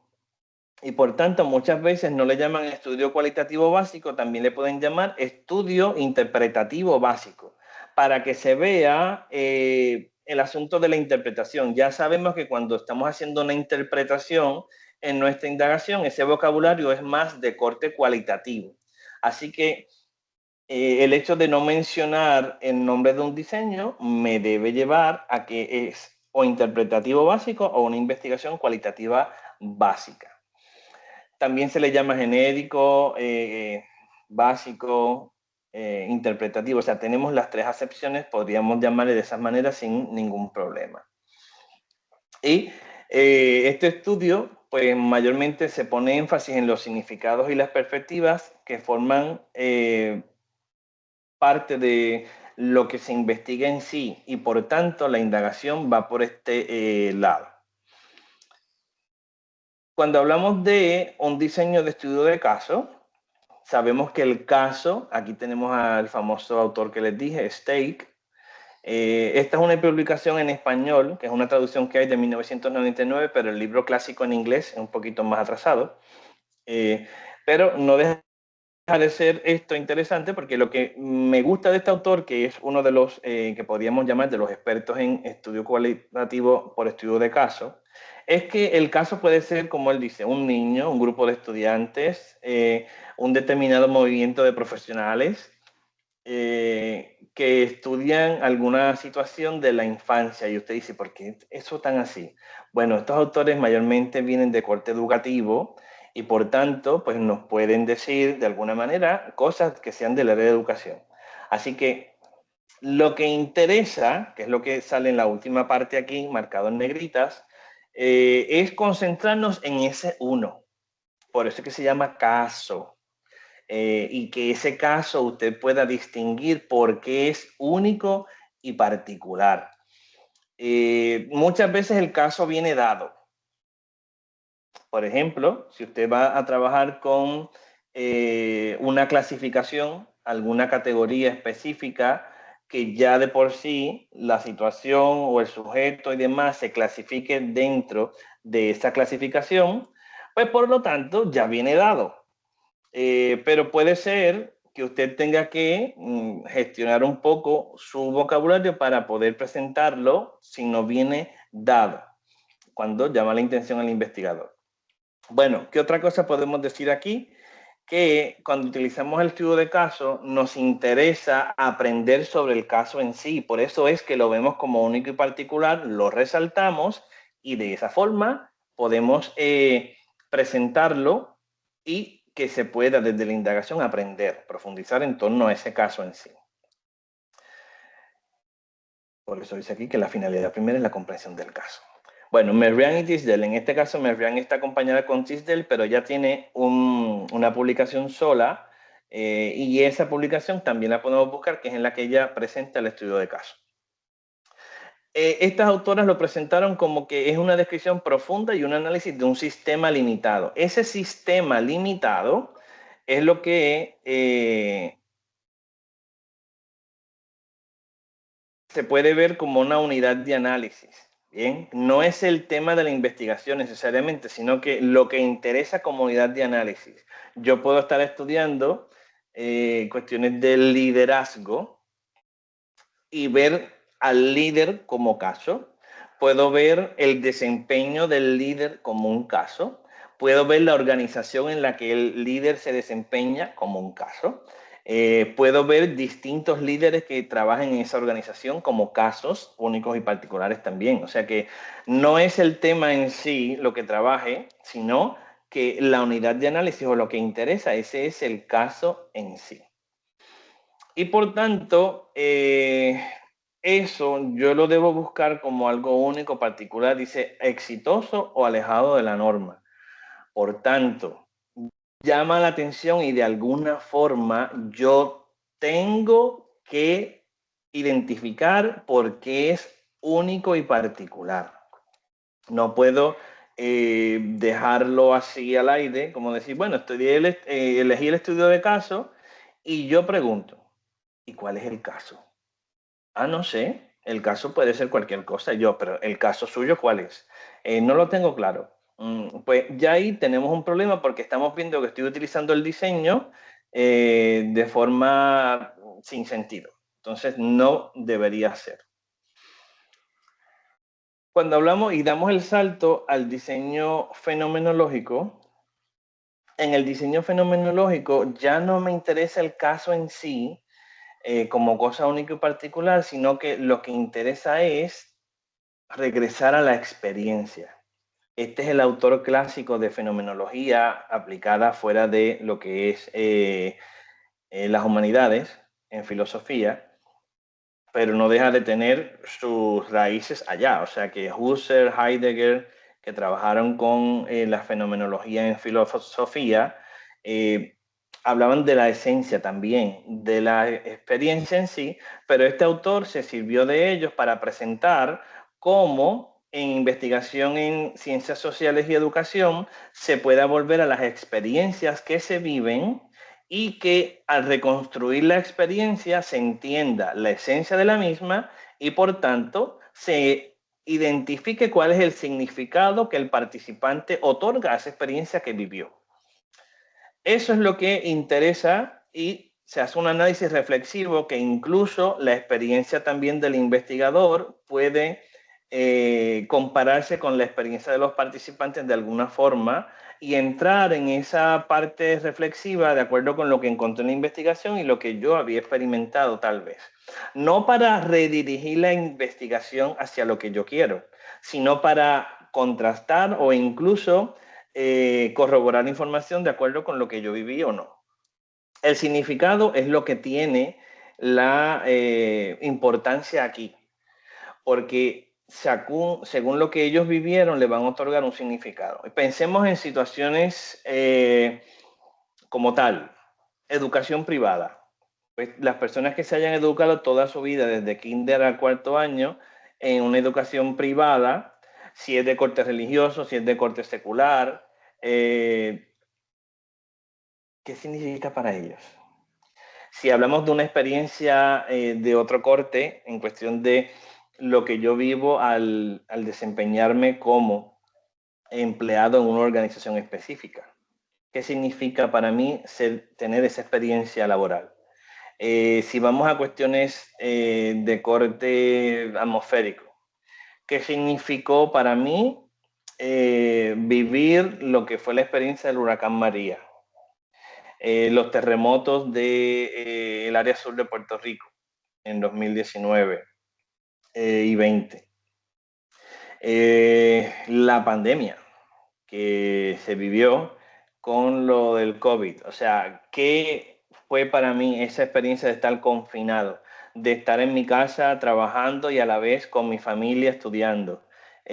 O sea, esa experiencia que hay detrás, ese concepto que tenemos de lo vivido, eso es lo que interesa aquí en un estudio fenomenológico. Obviamente, partimos de un problema y decimos que el problema pues es que hoy día, digamos, en la parte educativa, que es lo que podríamos tener un poquito más así claros, es que hubo un efecto negativo para la educación en cuestión de la pandemia.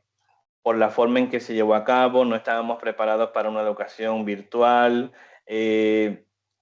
se hacía lo que se podía en muchas ocasiones, en otras se dio la milla extra, pero la respuesta en las casas no fue la misma. Hubo mucha gente que estaba sin experiencia previa, gente que no podía acompañar a sus hijos pequeños en ese proceso para acceder. O sea, muchas cosas que pueden estar detrás y eso es lo que nos interesa saber, cómo esa experiencia marcó a esa persona o a esas personas y la esencia en sí de lo que vivieron es lo que nos interesa y el significado que ellos le otorgan y de ahí entenderíamos el problema que tenemos hoy día y cómo podríamos ir buscando los caminos para llegar a las posibles soluciones que o seguir indagando más para seguir entendiendo el problema, que es lo que podríamos ver en un estudio fenomenológico.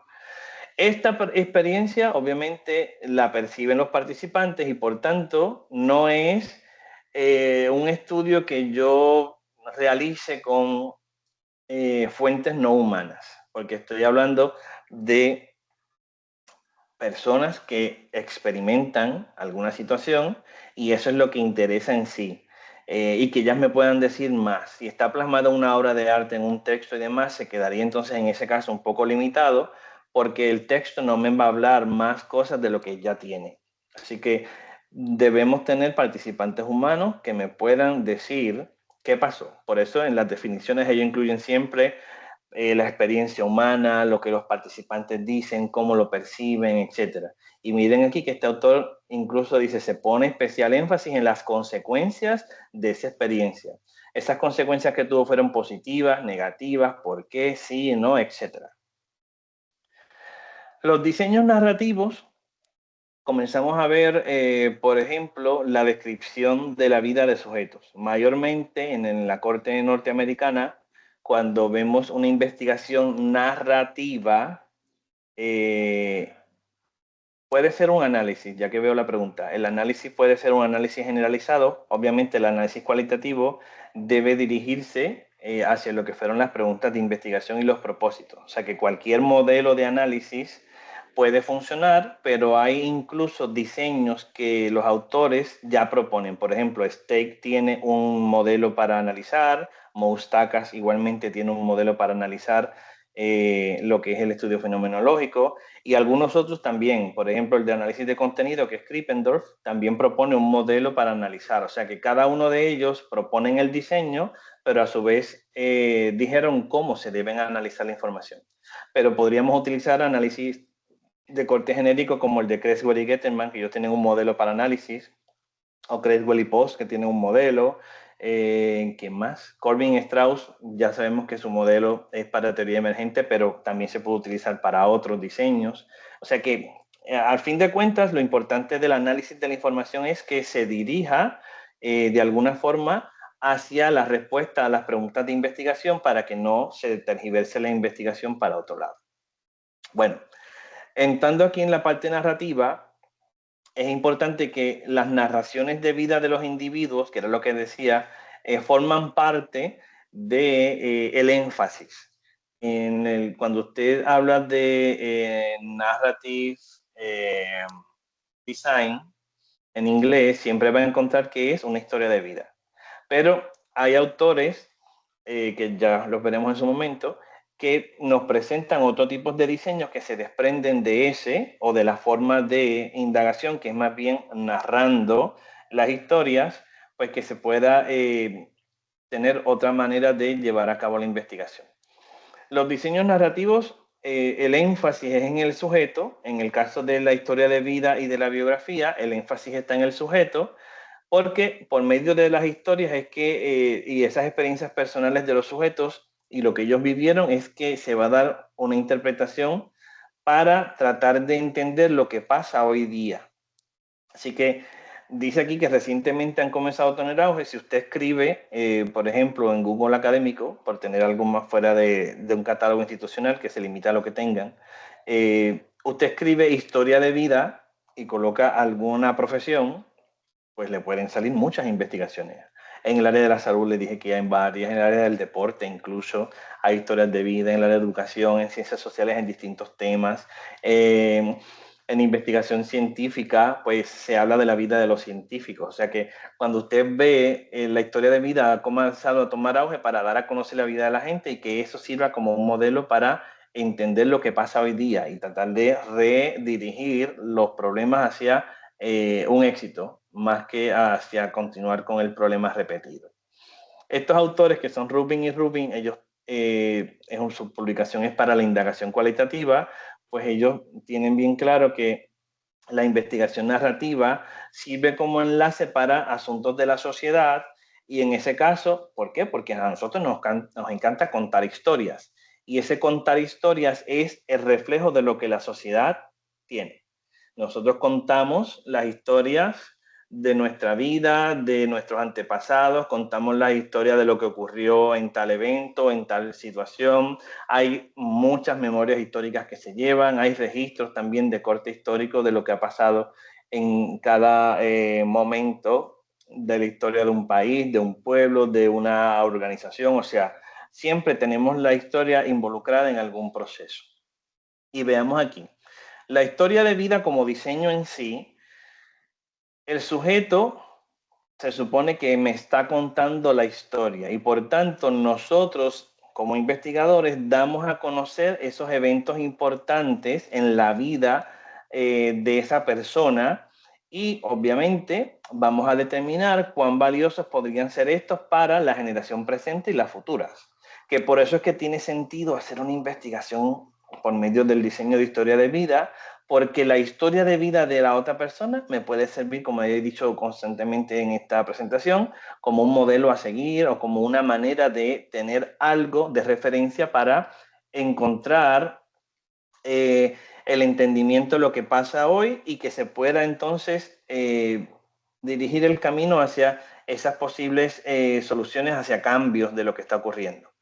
El mismo sujeto cuenta su historia, es decir, que en esto de la historia de vida el sujeto debe estar vivo, porque el sujeto es el que me va a contar la historia, pero no solamente me quedo con su historia, sino que debo complementar la historia que me narra el sujeto con lo que se llama la parte colateral, con familiares, amigos, compañeros de trabajo, con sus documentos, sean personales o sean documentos publicados.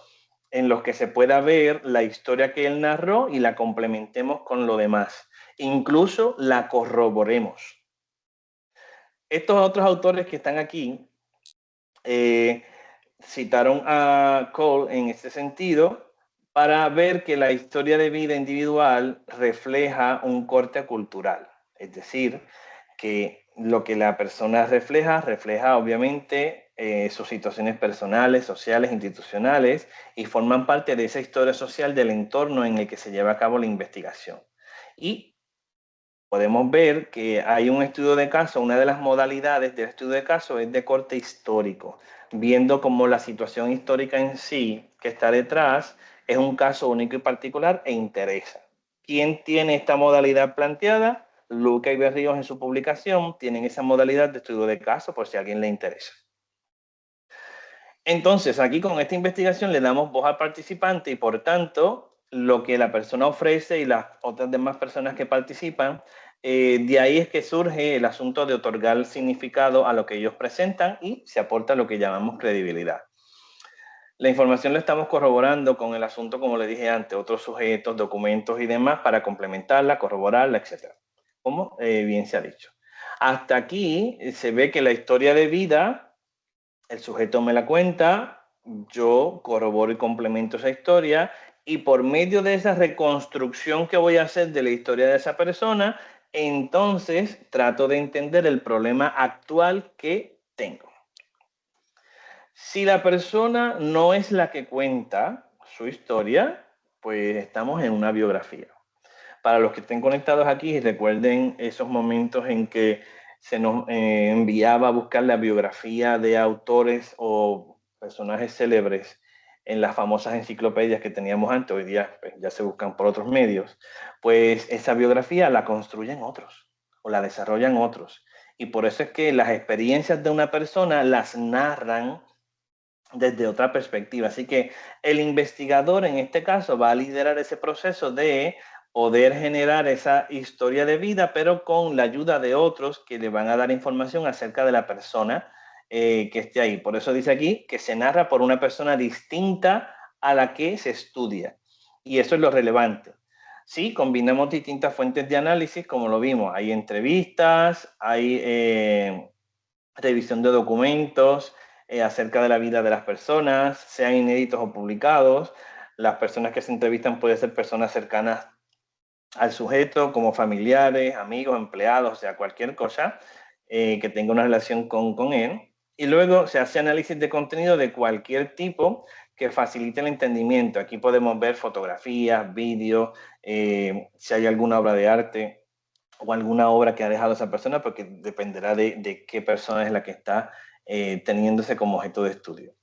Son hermanas gemelas, pero yo digo que siempre son hermanas gemelas, como conocemos aquí nosotros, fraternos, o como dirían en España, que son mellizos, o sea que no son idénticas, son semejantes por el procedimiento, pero la diferencia entre una y otra es quién cuenta la historia.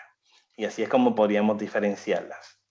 Si nos metemos entonces en investigación histórica, esta investigación podría ser una hermana también de la investigación que se hace en ciencias sociales o humanidades, más bien en humanidades, que se trata de construir la historia, pero nosotros en este caso es reconstruir la historia. Y usted, ¿cuál es la diferencia entre una y otra? Bueno, en humanidades se suele hacer historia cuando se narra, cuando se escribe y demás. Pero nosotros reconstruimos esos hechos históricos y tratamos de formular conclusiones nuevas porque con esa investigación histórica tratamos de entender el presente. Y sí, pues se localiza, se evalúa y se sintetiza en información diversa. Y eso es lo que me lleva a tener acceso a asuntos o situaciones del pasado que de alguna forma guardan relación con el presente. Estos autores, como son de corte cualitativo, pues obviamente dicen con un aspecto educativo, pero en ciencias sociales podría ser con cualquier aspecto social que se esté investigando. Estos otros autores observaron que desde el pasado se trata de descubrir conocimientos nuevos o para clarificar, corregir o aumentar el conocimiento de lo que existe hoy. Así que con lo que se ha vivido en el pasado, usted trata de tener esa reconstrucción para entender el presente. Puede entrar aquí autores, bueno, autores no participantes humanos, como podrían ser fuentes de información tipo textual o información de otros contenidos diversos que ayuden a esa reconstrucción de la historia en sí. Estos otros autores, Franklin y Wallen, más bien afirmaron que la investigación histórica como diseño implica esa recopilación y evaluación de forma sistemática, o sea que no es de forma desestructurada, para que se pueda describir y explicar y comprender esas acciones o sucesos del pasado que sirven para dar a conocer en el presente lo que ocurrió antes, aprendiéndose de los éxitos y los fracasos, que eso es lo relevante de hacer este tipo de investigación, y por otro caso, que se dé a conocer lo que realizaron, cómo se realizaron, perdón, ciertas cosas y ver su aplicabilidad en el presente, si hay algo que puede ser emulable hoy día, y ayudar a comprender mejor las prácticas educativas del presente a través del pasado. Recuerden que como son autores de la educación, van a estar hablando de las prácticas educativas, pero vean las prácticas en general en ciencias sociales que se podía aplicar como prácticas, pues el aspecto social que se esté trabajando, las prácticas que se den ahí, cómo se pueden entonces incluso mejorar o comprender mejor gracias a que hacemos esa reconstrucción histórica. Teniendo esas tres acepciones, usted puede ver, dependerá de quién ofrezca, por ejemplo, cursos como estos o quién publique, puede ver la historia de vida solamente como diseño y que la biografía y la investigación histórica sean como más bien medios para recopilar información y no verla como un diseño en sí. Pero estos autores lo presentan como un diseño completo para que se vea que partimos de un problema, llevamos a cabo la indagación de esta forma, poniendo énfasis, por ejemplo, en la biografía y en la investigación de historia de vida, énfasis en la persona, pero luego tengamos la investigación histórica como esa reconstrucción del pasado para entender el presente. Por lo menos en el chat no tengo preguntas. Muy bien, bueno, pues seguimos entonces con los demás. Gracias, Luis. El análisis de contenido como diseño, este es el autor que podemos leer acerca de esa publicación. Permite descubrir o establecer nuevas ideas desde los contenidos. Si en la investigación histórica reconstruíamos la historia para entender el presente, aquí vamos a reestructurar los contenidos para darles un entendimiento nuevo y tratar de tener un entendimiento del problema o fenómeno que se estudia. En ese sentido, él, como mayormente se trabaja con textos, en su publicación él tiene la palabra texto, pero puede verse cualquier otro tipo de contenido. Ahí vamos a identificar y relacionar esos diversos temas que pueden emerger de los textos que se analizan y de esta forma que se pueda hacer una inferencia para encontrar una respuesta a preguntas de investigación. De acuerdo con esto, no hay necesidad de tener contacto con los seres humanos, como dije antes, porque en realidad el ser humano ya dejó plasmada su idea en lo que es la investigación en sí. Perdón, en la publicación en sí, en los textos, en la obra de arte, en el artefacto, lo que sea. Y por tanto, allí está su sentir, su opinión, su forma de pensar, o sea, cualquier cosa ya está plasmada en esos tipos de fuentes. Como dije antes, a pesar de que se utiliza texto, pues puede también trabajarse como obras de arte, imágenes, mapas, sonidos, letreros, símbolos, inclusive registros numéricos. Y usted dice, registros numéricos. Bueno, buscando la cualidad de cómo se registra numéricamente información. No tanto así como para hacer análisis estadístico, sino ver las cualidades de esos registros. Así que en todos ellos lo que estamos buscando es analizar las cualidades. No perdamos de vista que estamos en investigación cualitativa. Y esto implica que usted se introduzca en un área de estudio con numerosos documentos o contenidos, con una comparación sistemática y constante de lo que surge el entendimiento en sí del fenómeno, gracias a todos esos contenidos que dan. ¿Por qué? Porque comenzamos a identificar temas, a relacionar temas con otros temas y estos contenidos luego le vamos otorgando un sentido nuevo. Eso que dije que era reestructurar los contenidos, de esa forma es que se hace esa reestructuración. Y obviamente el énfasis estará en los hallazgos que se obtengan de ese análisis que se haga con los contenidos. Ya le dije en mi ejemplo antes que de todos esos contenidos que yo analicé, pues pude proponer la formación inicial que necesitaría un profesional para convertirse en profesor universitario desde el punto de vista pedagógico. Teoría emergente. Cuando hablamos de teoría emergente, estamos generando esa explicación teórica que necesitamos y obviamente estos fueron los autores que comenzaron en el 67, Gleiser y Strauss, comenzaron, pero luego Gleiser se separó de Strauss y Strauss se unió a Corbin. Bueno, estos son como los chismecitos que siempre planteamos en investigación. Gleiser siguió con un diseño por su cuenta y Strauss, al unirse a Corbin, desarrollaron el sistema, bueno, la investigación sistemática, y voy a decir, esa teoría emergente con el modelo sistemático, que es lo que ayuda. Sí, esto es lo mismo que se conoce como teoría fundamentada. ¿Por qué es emergente o fundamentada? Emergente porque emerge de ese análisis y fundamentada porque se fundamenta gracias a todo lo que se encuentra en la información. Y ahí tiene su sustentación. Muy bien. Luego, el nivel conceptual es amplio. Vamos a tratar de explicar un proceso, una acción, una interacción y por tanto la indagación es mucha para poder llegar a esa explicación teórica que se necesita. Muchas veces se observa que las teorías que existen pues no permiten la explicación del fenómeno o no se puede aplicar a otros escenarios y nuestra investigación se va a dirigir a eso. Así que lo que vamos a buscar es que más allá de utilizar teorías prestadas, que yo genere mi explicación teórica. En el caso de que vemos que Corbin se unió a Strauss en algún momento y la última publicación es de 2015, tienen un proceso sistemático para llevar la investigación y por eso ha tenido mucha popularidad.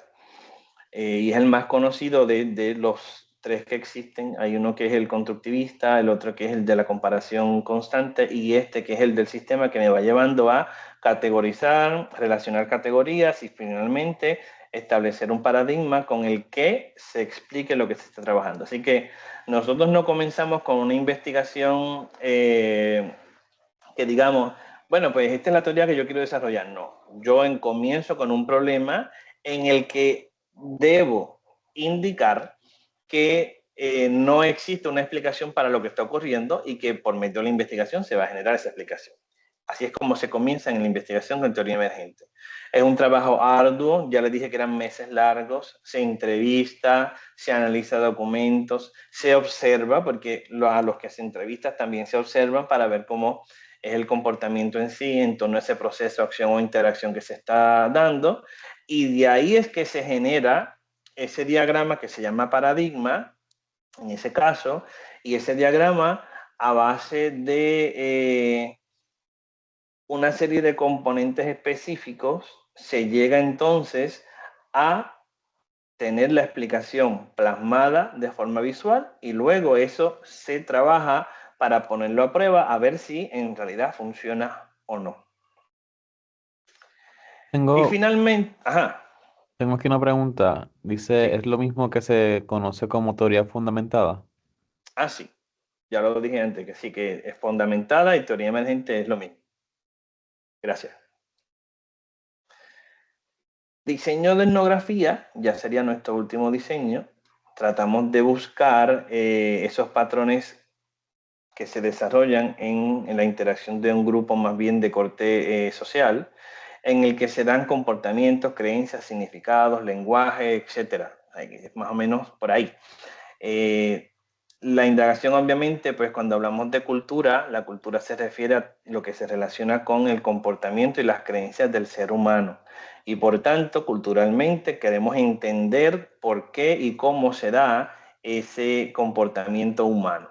Y ahí vamos a ver lenguaje que se utiliza, los rituales que se hacen, más allá de una cuestión religiosa, pues qué cosas se hacen con un mismo patrón siempre, y por eso lo podemos ver como un ritual, estructuras económicas y políticas, etapas de la vida en la que se da esta interacción, las interacciones en sí, cómo se dan, y luego los estilos de comunicación.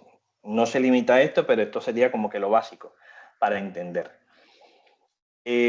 Todos esos patrones los está notando el etnógrafo, que el investigador se convierte en un etnógrafo para poder pasar un tiempo considerable en ese lugar en el que puede entrevistar de forma informal, observa y a la vez recopila documentos que tengan que ver con lo que está pasando ahí. Digo de forma informal porque usted no puede ir a hacer la entrevista, va a entrar a un grupo y usted paulatinamente va entrando, se hace parte del grupo y demás, y conversando con la gente de manera informal. Es que usted hace las entrevistas, las podemos llamar entre comillas entrevistas porque simplemente es por la conversación que se da. Pero ojo, las cualidades de este investigador deben ser muy buenas en sentido de retención de información, de poder observar y guardarse los detalles muy bien en la mente, porque usted no anda con cámaras fotográficas, no anda con grabadoras encima, no anda con una libreta anotando. Debe tener toda esa cualidad para que fluya de forma natural esa parte cultural que a usted le interesa. Así que esa vida social y la naturaleza de esa vida social, cómo es, cómo se origina y cómo se desarrolla, es lo que interesa en esta cuestión de la investigación etnográfica. Y esas relaciones que se dan en un determinado contexto tienen un significado desde los acontecimientos y los elementos que están involucrados en ella, y por lo tanto, de eso me voy a servir. Al igual que la teoría emergente, la etnografía es un diseño que tiene eh, una indagación tan profunda que se prolonga en meses de trabajo, porque usted va entrando poco a poco al área que le interesa investigar. Una vez se hace al área y el área se hace usted, digamos, como lo que conforma el grupo y demás, entonces usted comienza a interactuar y en algún momento que ya está inmerso y que forma parte de esa vida allí, entonces es que se da ese proceso de recopilación de información. O sea que todo lo que yo hice antes era preparar el camino hacia esa recopilación de información y poder llegar. Piense que usted va a hacer una etnografía a un residencial público y a ver cómo la vida se da allí. Pues usted se muda al residencial, pide, obviamente hay unos permisos que hay que pedir para que se lleve a cabo el proceso, pero luego que usted se hace la vida de ese lugar, pues puede llegar a indagar. Si usted va a una sala de clases, por ejemplo, a ver la cultura que se da dentro de un salón de clases, usted formaría parte de esa sala de clases, de alguna forma, y por tanto, debe hacerse al grupo y el grupo hacerse a usted. Y en colaboración con el maestro que esté a cargo, pues usted puede llevar a cabo el proceso. Pero sabemos que ese proceso ahí no es una conducta pública. Es una conducta más bien de corte privado que se da dentro de un contexto público, si es una escuela pública, pero estamos encerrados en una sala y entonces los permisos obviamente se dan de alguna forma para que yo pueda entrar, observar y demás. E interactuar. Lo mismo ocurre en cualquier escenario. Siempre alguien me otorga el permiso que dirige los lugares o está pendiente de lo que es el velar por el buen uso del recurso humano como parte de la investigación. Pero bueno, digamos, existe también un diseño, perdón, una modalidad del diseño de estudio de caso que es de corte etnográfico. Y usted podría ver a ese grupo como único y particular, verlo como caso, y por tanto la indagación se hace de forma etnográfica. Y así se puede ver esa modalidad de estudio. ¿Quién presenta esa modalidad de estudio? Luca y Berríos también la presentan. Así que teniendo en cuenta que hay modalidades en las que se puede involucrar, por ejemplo, la parte histórica o la parte etnográfica, podríamos verlo allá. Pero no existen otro tipo de modalidades, que ya lo veremos en su momento. Tengamos cuidado cuando hacemos este tipo de investigación. Si no, nos movemos a la parte ya final de la presentación. Muy bien, gracias, Luis. Y vamos a ver los errores comunes. Los errores comunes, obviamente, cuando hablamos de investigación cualitativa, podría usted leer, que yo las he leído, investigaciones en las que dicen fue una investigación cualitativa con diseño descriptivo. El diseño descriptivo, aunque no hemos visto ese enfoque aún en las presentaciones, el diseño descriptivo es un diseño cuantitativo en el que se hace una descripción estadística. Si yo voy a hacer una investigación cualitativa, toda investigación cualitativa se hacen descripciones narrativas, pero no existe el diseño descriptivo. Así que tendríamos que ver cuál es. Tampoco existe el diseño exploratorio. Ya dijimos antes que eso era una modalidad para hacer una investigación cualitativa sin diseño, con una modalidad exploratoria por medio de un estudio cualitativo básico. Y el diseño exploratorio sí se encuentra como nombre, pero es en los métodos mixtos, que también sería un error metodológico. Luego, los conceptos metodológicos cuantitativos se tratan de meter dentro de la parte cualitativa y hablamos de instrumento en vez de técnica, que es el método para recopilar datos. En cuantitativo, pues nada, el instrumento es cuantitativo. Acá hablamos de técnica porque, pues nada, es un proceso el que se lleva a cabo para recopilar la información. Resultados en vez de hallazgo. Cuando hablamos de investigación cualitativa, siempre utilizamos la palabra hallazgo. Incluso en las publicaciones en inglés usted encontrará findings versus results, que aparece también en las publicaciones cuantitativas.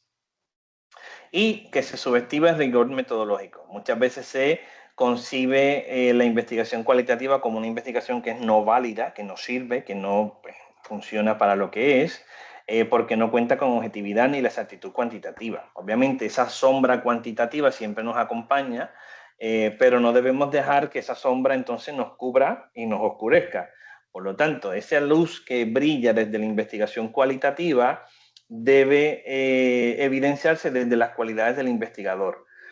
Hay un rigor, se siguen unos pasos, hay una forma de que la subjetividad se deje a un lado para que entre la objetividad en los procesos, pero la subjetividad es parte porque le ayuda a adentrarse a procesos específicos, situaciones, entenderlas y demás, que en lo cuantitativo no lo vamos a tener. Si yo quiero entrar a estos detalles de forma cualitativa, pues la subjetividad entra en juego, pero ahí está. Y esa exactitud que se ve en los resultados cuantitativos, nosotros no la tendríamos en cualitativo, pero sí tenemos una riqueza interpretativa que no tienen ellos. Porque la profundidad y los detalles con lo que indagamos, todo eso se ve reflejado finalmente en los hallazgos, y por tanto la interpretación que yo les doy va a ser mucho más rica que la otra. Y se ve la investigación cualitativa como algo más fácil. Esto es erróneo. ¿Por qué? Porque la investigación cualitativa, como no tiene un mecanismo para realizarse como la cuantitativa, es decir, por ejemplo, para analizar los datos, recopilarlos y todo eso, es más difícil recopilar información, es más difícil analizarla. No hay un análisis que me diga, bueno, ahora con la inteligencia artificial se facilitan unas cosas, pero todavía no tenemos ese programa que usted le entre la información y que usted le diga, analícelo y dígame cuáles son los hallazgos, ¿no? Eso queda por parte del investigador y por tanto eso es más tedioso realizarlo.